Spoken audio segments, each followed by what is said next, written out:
오늘은 신실한 청지기라는 제목으로 말씀을 나누겠습니다. 저와 친한 친구 중에 모 기독교 방송사의 지사장으로 일하는 친구가 있습니다.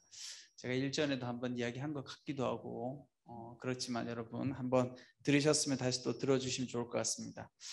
이 친구는 이제 지방에 있는 기독교 방송국 지사장으로 일하고 있는데, 이제 한때 이 친구가 서울 본사에 있는 그 방송국의 사장님이죠. 지금은 뭐 회장님이라고 부르는데, 이제 그분의 비서를 했어요. 그래서 제가 같은 친구지만 참 얼마나 열심히 일했길래 회장님 비서도 하고 또 방송사에 지방 방송사에 어쨌든 사장이 됐을까, 이런 이제 궁금증을 가지고 있었죠. 그래서 친구랑 어느 날 만나서 이야기를 쭉 하다가 친구가 저한테 이런 이야기를 합니다. 자기는 항상 목욕탕에 가든지 샤워를 하러 들어갈 때든지 항상 휴대폰을 들고 들어간다는 거예요. 왜냐하면 사장님이 전화하면 무조건 10초 안에 받는다는 거예요. 그래서 자기는 이제까지 한 번도 사장님이나 회장님이 전화 오면 10초를 넘긴 적이 없다는 거예요. 언제든지 휴대폰을 손에 쥐고 있다. 그래서 제가 깜짝 놀랐죠. 야, 그러면 샤워장에서 물 튀는데도 그걸 들고 들어가고 목욕탕에도 그걸 들고 들어가고 보통 친구가 아니다. 그래서 제 마음속에 두 가지 마음이 들었어요. 첫 번째, 꼭 이렇게까지 하고 살아야 되나, 이런 생각도 들고, 그러나 두 번째로는 그 사장님 입장에서는, 회장님 입장에서는 참 좋아하는 비서겠구나. 이렇게 언제든지 전화하면 열심히 전화도 받고 충성스럽게 일하니까 참 좋아하겠구나, 그런 생각이 들었습니다. 그러니까 이 친구가 지사장이 된 데에는 그만한 이유가 있는 거죠. 그렇죠? 언제든지 내 윗사람이 나에게 일을 시킬 수 있도록 항상 준비된 자세로 언제든지 기다리고 있었던 것입니다. 여러분, 오늘 본문은 예수님의 재림에 관련된 비유적인 본문입니다. 여러분, 우리 사회에 이단들이 참 많은데요, 그 많은 이단들이 주장하는 것 중에 하나가 종말론이에요. 종말이 온다. 이 땅에 몇 년, 몇 월, 며칠에 종말이 오니 여러분들 살아가는 삶을 다 정리하고 빨리 여기 와서 재산도 다 헌납하고 봉사하고 하나님의 재림을 준비해야 됩니다. 이렇게 말하는 이단들이 참 많아요. 여러분, 혹시 살아가다가 그런 유혹을 받으면 절대 넘어가시면 안 돼요. 오늘 성경에도 나오거든요. 주님께서 언제 오실지는 그날 그 일시는 아무도 모른다고 했어요. 그런데 우리나라에 있는 모든 종말론자들은 항상 때를 이야기해요. 예전에도 그런 적이 있었죠. 그렇죠? 그 이장림 씨의 하여튼 휴거가 온다고 그래가지고 막 사람들이 난리를 친 적이 있죠. 근데 많은 사람들이 거기 유혹에 넘어갑니다. 이 땅을 살아가는 게 힘들거든요. 힘드니까 하나님 온다고 하니까 얼마나 좋아요. 그러니까 어떻게 내 온 몸과 마음을 다해서 재산도 다 드리고 그냥 노동력도 다 드리고 가서 거기서 일하는 거예요. 그런데 오늘 말씀의 중요한 내용은 주인이 언제 올지는 아무도 모른다는 거예요. 그 주인은 예수 그리스도를 말한 거죠. 예수님이 우리에게 언제 올지는 아무도 알 수 없다. 자, 그런 점에서 우리 그리스도인들은 예수님의 다시 오심을 어떤 자세와 태도로 기다리며 살아야 될까를 오늘 말씀 이야기하고 있습니다. 자, 우리 주님께서는 제자들에게 이제 떠날 날이 이제 가까웠고 또 다시 언제 올지를 알려줄 수 없기 때문에 오늘 이 비유를 통해서 제자들에게 말씀하고 있습니다. 여러분, 많은 사람들이 미래를 알고 싶어요. 그렇죠? 주님께서 내가 이제 하나님께로 간다, 그리고 언제가 되면 다시 돌아올 것이다, 이렇게 말씀해 주지 않으셨어요. 그런데 많은 경우 우리 크리스찬들은 자꾸 미래를 알고 싶어요. 그래서 이 기독교 종파 중에서도 우리 개신교 안에서도 자꾸 미래를 이야기하는 곳에 많은 사람들이 관심을 가지고 자꾸 가요. 종말론적인 이야기를 하거나 또 혹은 미래에 대해서 알려주겠다고 예언 사역을 하거나 그러면 많은 사람들이 다 솔깃해서 넘어갑니다.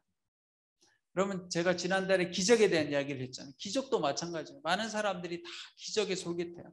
그런데 여러분, 기적이 우리의 영혼을 변화시키나요? 그렇지는 않죠. 기적은 믿음을 강화시키는 데 도움은 되지만 하나님의 역사를 기대하는 데 도움은 되지만 그러나 기적이 우리의 영혼을 변화시키거나 우리를 구원하지 못한다는 거예요. 마찬가지로 많은 기독교인들이 미래를 알고 싶어 하지만 그러나 하나님은 미래를 쉽게 알려주는 분이 아니세요. 근데 오늘날 많은 크리스천들이 점집에 많이 간다고 하잖아요. 그렇죠? 30%가 30%. 혹시 여러분들 중에 가본 분 있을지 몰라요. 그렇죠? 뜨끔하지만 간대요 많이. 점 치는 분이 저한테 해준 이야기예요. 목사님, 제가 한때 그 일을 할 때 교회에 다니는 분들이 많이 왔다고 이야기해 주시더라고요. 자, 어쨌든 오늘 35절에서 38절 말씀에 보면 주인이 혼인잔치집에 갑니다. 자, 이 주인은 예수님을 이야기하죠. 혼인잔치집은 천국을 말해요. 주인이 혼인잔치집에 갔다가 밤중에 혹은 새벽에 돌아올 예정입니다. 그럼 종들의 역할은 뭐예요? 주인이 언제 돌아올지를 모르지만 기다리고 있다가 주인이 돌아와서 문을 두드리면 문을 빨리 열어줘야 되는 것이 종들의 역할입니다. 오늘 말씀에서는 주인이 새벽녘에 돌아왔을 때 종들이 깨어있다가 즉시 문을 열어주면 그 주인이 종들을 칭찬한대요. 심지어 종들을 식탁에 앉히고 주인이 오히려 종을 대접한다 이렇게 기록하고 있습니다. 자, 여러분 여기에 또 중요한 원리가 있어요. 우리가 세상을 살아가는 데 있어서 우리가 직장 생활을 하고 사회에서 일을 하는 데 있어서 중요한 원리가 있어요. 직장 생활의 비법. 우리 보니까 요번에 히즈빈스에도 많이 이렇게 탁 취직도 되고 아주 잘 되고 있는데, 여러분 직장 생활 할 때 윗사람이 제일 좋아하는 아랫사람은 어떤 사람일까요? 똑똑하고 유능하고 일 잘하는 사람을 좋아할까요? 물론 그렇기도 하겠죠. 근데 여러분 제가 봤을 때는요, 똑똑하고 일 잘하는 사람은요 몇 사람만 있으면 돼요. 어느 단체든 어느 회사든 상위 1%만 있으면 돼요. 이 머리를 쓰는 사람은 소수의 사람만 있으면 전체를 이끌어가요. 그러면 위에 있는 리더가 원하는 상은 어떤 사람일까요? 잘 순종하는 사람이에요. 이렇게 똑똑하고 잘났고 내가 이런 거 잘합니다 이런 거보다 여러분 윗사람들이 원하는 거 뭐냐면 잘 순종하는 거예요. 순종하는 거. 내 생각을 막 이야기하고 나도 이렇게 잘할 수 있어요 이런 걸 원하지 않아요, 여러분. 왜냐하면 그 위에 올라갈 만큼의 리더십들은 다 그런 과정을 다 거친 거예요. 다 알아. 내가 볼 때 우리 사장님은 이렇게 하면 더 일이 잘 될 텐데 좀 모르시는 것 같아요. 내가 가서 말해드려야지. 아니, 여러분 다 알아요. 다 겪어봤기 때문에. 그럼 뭘 원해요? 순종을 잘하는 사람. 오늘 이 주인이 원하는 건 뭐예요? 종들 입장에서는 불평이 생길 수 있잖아. 아니 도대체 언제 올지 좀 알려주고 가면 좋을 텐데. 아니 갈 때 혼인집에 갔다가 내가 새벽 2시에 돌아올게 혹은 새벽 3시에 돌아올게 이렇게 말씀해 주면 좋겠는데 그렇지 않고 그냥 갔단 말이에요. 그러니까 불평이 있을 수 있죠. 투덜투덜할 수도 있고. 그러니까 어떤 종들은 어떻게 하겠어요? 그냥 기다리다가 자는 사람도 있고 조는 사람도 있을 수 있고, 또 어떤 종들은 에이 오늘 안 올지 몰라 그래서 그냥 아예 문 열어줄 생각을 닫는 사람도 있을 것이고, 그렇지만 성실한 사람은 신실한 사람은 어떻게 해요? 주인이 언제 오든 상관없이 자기의 역할이니까, 오늘은 내가 밤을 새워야 되는 것이 내 역할이니까 열심히 감당하는 거죠. 여러분 제가 이달의 주제가 신실한 그리스도인이잖아요. 신실하다라는 말 뜻을 설명했죠. 그렇죠? 신실하다라는 말은 뭐예요? 한결같은 거. 처음이나 나중이나 동일하고 한결같고 끝까지 충성하는 것. 그런데 끝까지 충성하는 데 있어서 여러분 우리 삶이 끝까지 충성할 만할까요? 그게 어려워요. 여러분 사람에게 끝까지 충성하고 싶은데 그게 왜 잘 안 되는 줄 아세요? 충성할 만하지 않으니까 충성이 안 되는 거예요. 존경스럽지 않고 말이 자꾸 바뀌고. 그러니까 우리가 갈등을 겪지만, 그러나 제가 처음 이야기했잖아요. 에릭슨이라고 하는 심리학자가 인간에게 필요한 덕목 중에 하나가 신실함인데, 이 신실함의 정의는 뭐냐? 상황이 논리적이지도 않고 모순적이고 내가 받아들이기 소화하기 힘든 상황일지라도 그럼에도 불구하고 내가 열심히 잘 순종하고 충성할 수 있는 능력이 신실함이라는 거죠. 오늘 이 주인에게 필요한 종은 어떤 종이에요? 불평불만하는 것이 아니라 언제 올지 몰라도 한결같이 깨어서 기다리는 종. 이런 종을 주인은 어떻게 한대요? 고마워한다는 거예요. 주인이 돌아와서 종들이 깨어 있는 것을 보면 그 종들은 복이 있을 것이다. 내가 진실로 너희에게 말한다. 그 주인은 허리에 띠를 두르고 그 종들을 식탁에 앉힌 다음 곁에 와서 시중을 들 것이다. 주인이 오히려 종들이 잘 기다려서 문을 열어주면 고맙다고 종들을 식탁에 앉히고 맛있는 음식을 대접하는, 그렇게 하겠다라는 것이죠. 여러분, 예수님도 이처럼 어느 날 우리에게 다시 찾아오십니다. 오늘 예수님께서 혼인집에 가셨어요. 잔치집에 가셨죠. 하나님께 갔잖아요. 지금 천국으로 가셨어요. 그런데 예수님께서 다시 우리에게 오신대요. 여러분, 예수님께서 다시 오신다는 거 꼭 종말론적으로만 말하는 게 아니에요. 그래서 인류가 다 멸망하고 그때 마지막 오는 그 재림만을 말하는 것이 아니라 늘 예수님은 여러분 우리 삶 가운데 찾아오세요. 근데 언제 오실지 몰라요. 우리가 하나님의 은혜를 늘 구하잖아요. 하나님의 은혜를 구하고 하나님의 인도하심을 구하고 때로는 우리가 기도하면서 하나님의 응답을 구하잖아요. 근데 그 하나님의 응답이 언제 임할 줄 우리는 몰라요. 근데 중요한 건 우리가 늘 깨어 있어야 하나님의 응답이 와도 응답이 왔구나. 여러분 생각해 보세요. 여러분 기도 열심히 하시지만 기도 열심히 하시고 내가 기도한 것이 이루어지는지 끝까지 추적하는 분 계세요? 많은 경우 우리가 잊어버릴 때가 많아요. 기도는 기도대로 해놓고 한두 달 지나면 잊어버려, 그 기도를. 왜요? 내 기도를 안 들어주시는 거야, 이렇게 생각하는 거죠. 근데 언제 그 기도가 응답될지 모르기 때문에 우리는 항상 내가 하나님 앞에 기도해놓고 어떻게 해요? 기다려야 돼요. 기다릴 때 어떻게 기다려야 돼요? 귀를 열고 마음의 문을 열고 언제나 예수님께서 내 기도 가운데 응답하시고 역사하실까? 그렇게 깨어서 기다려야 주님의 응답을 발견할 수 있는 거예요. 하나님 우리에게 늘 응답해 주시는데 우리가 기도해놓고 귀를 닫고 마음 문을 닫고 있으면 하나님의 임재를 우리가 경험할 수 없는 거죠. 은혜도 여러분 마찬가지입니다. 자, 제가 처음 시작할 때 이야기했던 것처럼 많은 그리스도인들은 자꾸 미래를 알고 싶어요. 주님 언제 응답해 주실 겁니까? 하나님의 뜻은 무엇입니까? 좀 미리 알려줬으면 좋겠는데 이런 마음을 많이 가지고 있죠. 그런데 왜 하나님께서 미래를 그렇게 쉽게 알려주시지 않을까? 제가 한 가지 이야기를 드리려고 합니다. 이 이야기도 여러분 들어보신 이야기일 수 있어요. 근데 이 이야기 속에 아주 큰 교훈이 들어있습니다. 옛날에 어느 한 나라에 왕이 있었다고요. 근데 이 나라는 늘 약소국이다 보니까 툭하면 주변 나라로부터 침략을 자꾸 당하는 거예요. 주변에서 자꾸 침략을 하고 쳐들어오니까 이 왕 입장에서는 마음이 늘 근심 걱정이 되겠죠.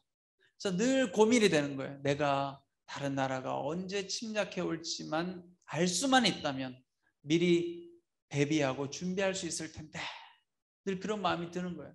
그래가지고 어느 날 이 왕이 그 나라의 점장이들을 다 부릅니다. 점장이들에게 물어보죠. 여봐라, 저 이웃 나라가 언제 우리나라를 침략할 것 같으냐? 나에게 이야기해 보아라.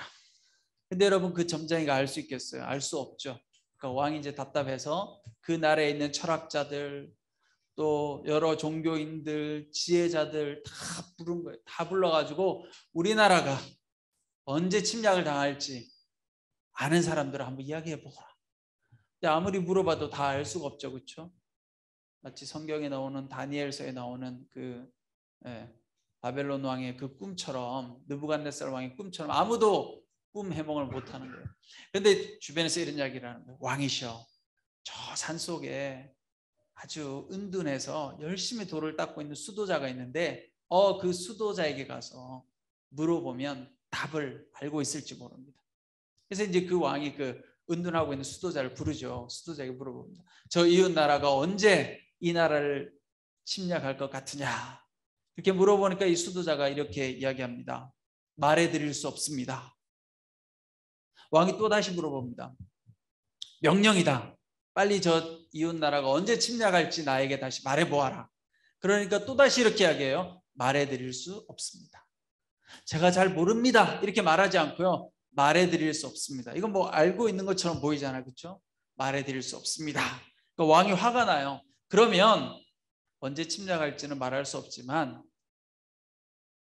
다른 나라가 언제 침략할지를 미래를 알 수 있는 방법을 나에게 가르쳐 주렴. 방법이라도 그 때는 안 가르쳐 줘도 되지만 어떻게 하면 미래를 잘 분별할 수 있을지 그렇게 가르쳐 달라고 하는데 또 이 수도자가 이야기하죠. 그것 역시도 말해 드릴 수가 없습니다. 모릅니다가 아니에요. 말해 드릴 수가 없습니다. 그러니까 왕이 너무 화가 난 거예요. 그러니까 이 수도자가 왕에게 이렇게 이야기합니다. 왕이시여, 생각해 보십시오. 만일 전쟁이 일어나서 우리나라가 저 나라를 이긴다고 제가 말씀해 드리면 왕은 분명히 이 전쟁을 방심하고 게을러질 것입니다. 그래서 전쟁이 아마 전쟁이 일어났을 때 위기에 빠질지 모릅니다. 또 만약에 저 나라가 침략할 것을 미리 알아서 우리는 저 나라하고 싸우면 이길 수가 없어 라고 생각한다면 미리 걱정과 두려움에 쌓여서 아마도 전쟁이 일어나면 지고 말 것입니다. 그래서 제가 말해드릴 수가 없습니다. 그런데 단 한 가지 사실은 분명합니다. 언젠가는 이웃나라가 침략해 들어온다는 사실은 분명한 사실입니다. 전쟁은 일어납니다. 여러분, 여기에 큰 교훈이 있어요. 예수님의 재림도 반드시 일어나죠. 하나님은 어느 날 반드시 우리에게 찾아오십니다. 여러분들에게 찾아오세요. 여러분들에게 은혜를 주십니다. 우리의 기도 가운데 반드시 응답하십니다. 그런데 하나님께서 우리에게 그것을 말씀해 주시지 않는 이유는 뭘까요? 여러분, 미래를 다 안다고 생각해 보세요. 여러분, 삶이 재밌겠어요? 열심히 삶을 살겠어요? 다음 주일에 하나님께서 이렇게 하신대. 그럼 어떻게 살겠어요? 게을러지겠죠, 그렇죠? 그리고 삶이 무기력해질지 몰라요. 또 미래에 내 삶에 어떤 불행한 일이 일어난다. 그걸 미리 알았다고 생각해 보세요. 그럼 여러분 벌써부터 어떻게 되겠어요? 전전긍긍하고 염려하고 두렵고. 하나님께서 말씀해 주시지 않는 거예요, 여러분. 그러니까 자꾸 무슨 미래에 대해서 예언한다. 우리 교회 오세요. 그러면 예언기도 받으면 목사님이 미래를 알려줍니다. 이런데 여러분 속으시면 안 돼요. 다 거짓말이에요, 거짓말. 사기꾼이에요, 사기꾼. 미래를 어떻게 알아요, 어떻게? 알면 무슨 예언기도 하고 있겠어요. 본인이 그냥 가서 그냥 행복하게 잘 살지. 다 거짓말이에요, 다 거짓말. 무슨 인터넷에 도는 것들 다 거짓말이에요. 무슨 한국에 전쟁이 일어나고 세상이 어떻게 되고 유명한 그 예언가들 해가지고 막 영상 나오잖아요. 그 다 거짓말이에요, 다 거짓말.